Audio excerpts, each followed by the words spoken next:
periodo del siglo se inicia con la peor catástrofe económica de la historia. Nos sucede una recuperación considerable en los términos que acabo de recordar, y ahora nos encontramos a esta altura de la circunstancia con antiguos problemas que tenemos que resolver.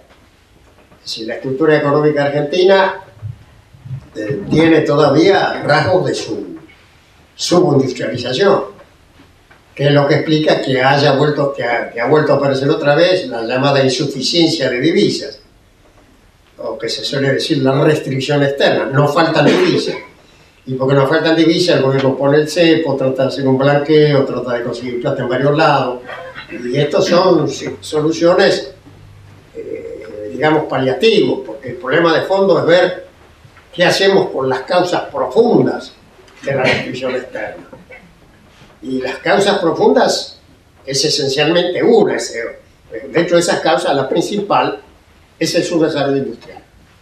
Porque nosotros desarrollamos una industria en la fase inicial de la sustitución de importaciones, que comienza en el 30, colapsa con el golpe de Estado del 76 y que de alguna manera se ha reactivado en la última década, pero con la vieja característica de ser una industria que no exporta lo necesario para importar lo que le hace falta. ¿Y qué es lo que importa? Importa aquellas cosas, bienes, que son los de mayor contenido tecnológico, los más avanzados. Entonces avanzamos en la industria, pero como la economía mundial cambia continuamente y la ciencia y la tecnología cambian continuamente los objetos, las cosas, los bienes, resulta que marchamos siempre atrás, porque sustituimos lo actual, pero no podemos sustituir lo que viene. Y así nos ha surgido un déficit muy grande. Ha vuelto a resurgir este déficit en el comercio de manufacturas, que hoy es superior a los 30.000 millones de dólares, y que está concentrado en 3 o 4 actividades de alta densidad tecnológica. Las autopartes del sector automotriz, todo el sector electrónico, la producción de maquinarias y equipos, y varios segmentos de la industria química. Entonces, si nosotros no logramos realmente profundizar el desarrollo industrial, vamos a seguir continuamente con este fenómeno del desequilibrio. Y para colmo, en los últimos años ha aparecido nuevamente el déficit energético como consecuencia de la baja de la producción de hidrocarburos, el aumento de la demanda y las pésimas consecuencias que tuvo la extranjerización de YPF, y esto es otro agujero más. No es fundamental, yo insisto en esto. La causa fundamental del desequilibrio no está en el déficit energético, porque al fin y al cabo, si ustedes toman el caso de Alemania, de Corea y de otros países muy industriales, todos tienen déficit energético, pero ¿con qué lo pagan? Y lo pagan con tecnología, con industria. Es decir, el déficit energético no es un obstáculo para su desarrollo. Nosotros lo pagamos con soja.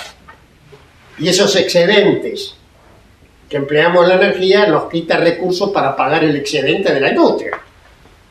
Y además, en tiempos más actuales, todavía apareció esta cuestión del turismo, que ha generado otra brecha importante. Entonces estamos en presencia de una insuficiencia de divisas que tiene estos orígenes que acabo de recordar, que plantea tensión en el manejo de la política económica, que tiene como resultado esto que estoy diciendo, que aumentan, digamos, las condiciones de incertidumbre, y en ese escenario de incertidumbre que repite de manera distinta, pero de alguna manera rememora la memoria colectiva, las expectativas llevan a este problema de la dolarización del ahorro, de la fuga de capital, y entonces estamos confrontados con este tema de la restricción externa que tenemos que superar, vuelvo a insistir, a partir de la transformación de la estructura industrial, del avance de la tecnología. El país tiene los recursos, tenemos que animarnos a hacer las cosas que nos hacen falta.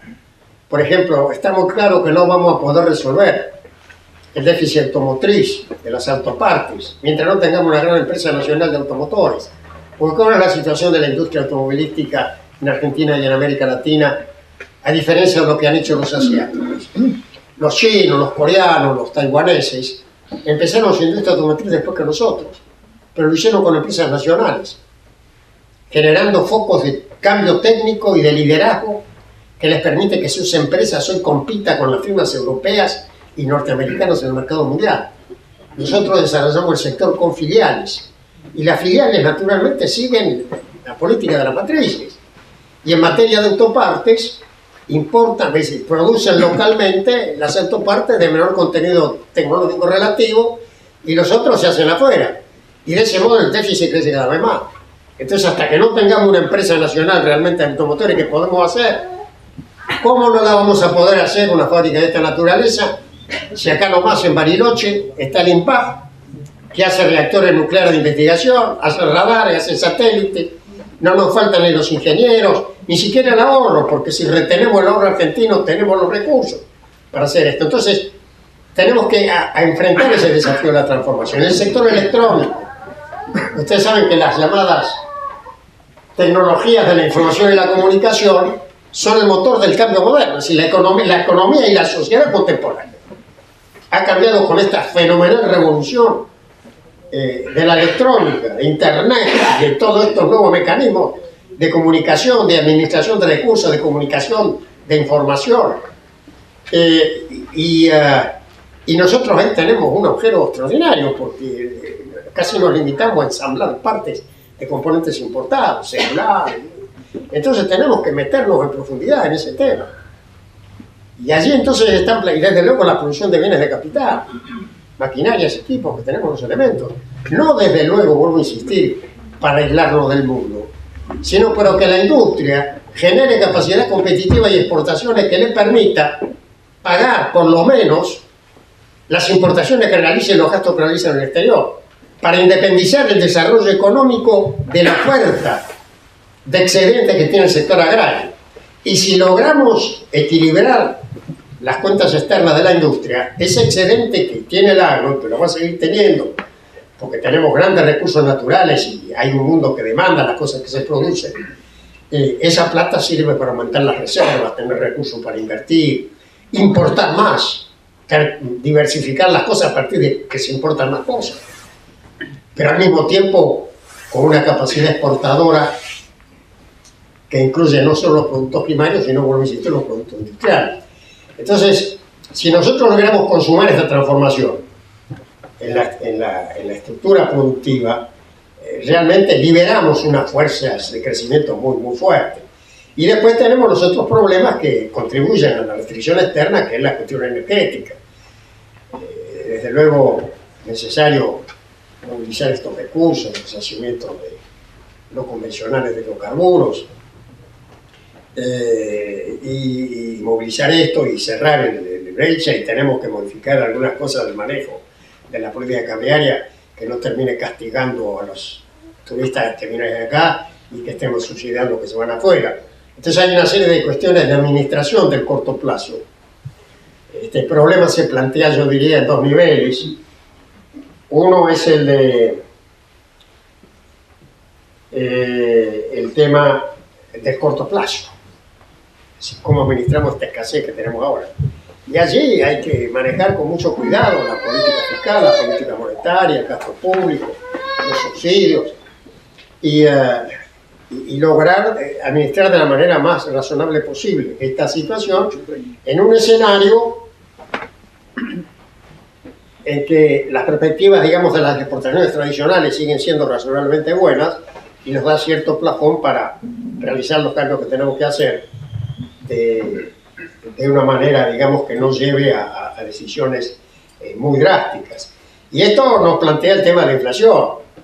El tema de la inflación, que es un problema de preocupación, porque los precios están creciendo más de lo que conviene, pero al mismo tiempo hay que tomar en cuenta que no es la misma inflación del pasado, porque la inflación, el siglo pasado nosotros tuvimos el récord mundial de inflación. No hubo ningún país que tuviera tanto tiempo, tanta inflación, con varias hiperinflaciones incluidas. Pero, ¿cuál era el escenario en que se producía esa inflación? Bueno, la inestabilidad institucional, los golpes de Estado eran un factor de perturbación, los desequilibrios fenomenales de la deuda externa, el desequilibrio monetario, fiscal, es decir, el desorden económico y el desorden político. Estas condiciones no se verifican hoy en día. Las instituciones están sólidas, hay división de poderes. Acabo de vivir una jornada democrática ejemplar y los datos de la economía obtienen todos estos problemas que acabo de recordar, Pero tampoco tiene nada que ver con la experiencia del pasado, porque acá no hay una situación caótica. Acá hay tensiones en ciertos sectores, en el presupuesto, en el balance de pagos y demás, pero la cosa está bajo control. El país recuperó soberanía y tiene un Estado nacional con elementos para realmente manejar la cosa y poder consolidar nuestro desarrollo interno y proyección internacional. Entonces, la inflación de hoy es otra cosa. ¿Y qué es lo que es? Y yo diría que tiene dos aspectos principales. La Argentina tiene una memoria colectiva de haber convivido con la inflación, como les digo, el siglo pasado tuvimos récord mundial. Entonces, en cuanto hay algunas expectativas de incertidumbre, esto ya empieza a generar algunas tensiones. Y nos hemos acostumbrado a vivir con una tasa de inflación relativamente alta. Y yo tengo la impresión que hoy en día, cuando se sientan en la mesa a negociar los trabajadores y los empresarios para discutir precios, salarios y ganancias, parten del supuesto de que bueno, los precios están creciendo como mínimo 20%. Entonces le suman ustedes a eso la puja distributiva, llegamos al 25, 26, 27%, que es lo que se termina reflejando en la tasa de inflación. Entonces es lo que se llama una inflación inercial. Es decir, los aumentos de precios se retroalimentan con esta expectativa de base, no se descontrola, no hay, a menos que se produzcan acontecimientos imprevisibles ahora o que nos volvamos a equivocar masivamente, no hay perspectiva de que esto se vuelva a descontrolar como situaciones del pasado, pero sigue existiendo una tasa de inflación que conviene bajar.